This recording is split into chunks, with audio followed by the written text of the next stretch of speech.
ಅವನ್ ಯಾವನು ಎಲ್ಲಿಂದನೋ ಬಂದ್ಬಿಟ್ಟು ನಮ್ಮವ್ನ ಹಂಗೆ ಹೇಳ್ದಾಗ ನೀವು ಬೂಟ ಹೊಡಿಬೇಕೋ ಬೇಡ ಅವನ್ಗೆ. कन्नड़ा नहीं सीखेगा?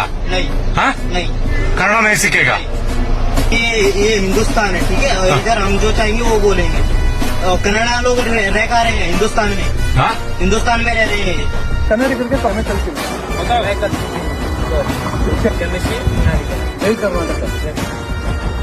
ಇದೇ ಕೊನೆ ಎಚ್ಚರಿಕೆ. ಒಬ್ಬ ಕನ್ನಡಿಗರ ಮುಂದೆ ಏನಾದ್ರೂ ನಿಮ್ ಅಷ್ಟೇ ಅದೇ ತರ ಜಾಂಚಲಿಕೆ ತೋರಿಸುತ್ತೆ ನೀವು ನೋಡೋದಕ್ಕೆ ಆಗೋದಿಲ್ಲ.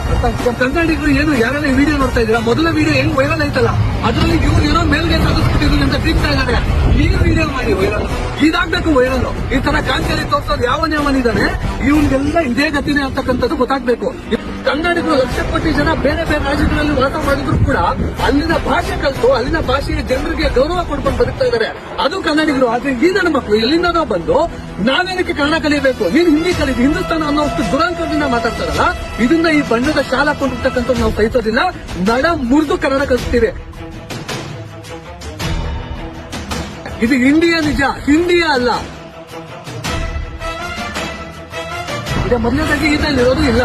ಸಂತೋಷ್ ಅವರು ಇದನ್ನ ಈ ಕೂಡಲೇ ಕೆಲಸದಿಂದ ತೆಗೆದಾಕ್ಬೇಕು.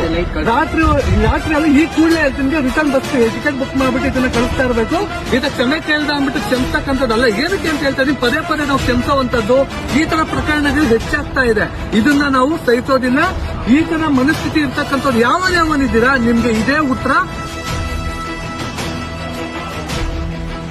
ಅದೇ ರೀತಿಯಾಗಿ ನೆಕ್ಸ್ಟ್ ಈ ರೀತಿ ಪ್ರಕರಣ ಆಗ್ಬಾರ್ದು ಅನ್ನೋ ರೀತಿಯಾಗಿ ನಮ್ಮ ಭಾಷೆ ವಿಚಾರವಾಗಿ ಎಲ್ಲಾ ಕನ್ನಡಿಗರು ಭಾಷಾಭಿಮಾನಿಗಳಾಗಬೇಕು ಅಂತ ಹೇಳ್ತೀನಿ. ಕನ್ನಡಿಗರಿಗೆ, ಕರ್ನಾಟಕಕ್ಕೆ, ಕನ್ನಡಿಗರಿಗೆ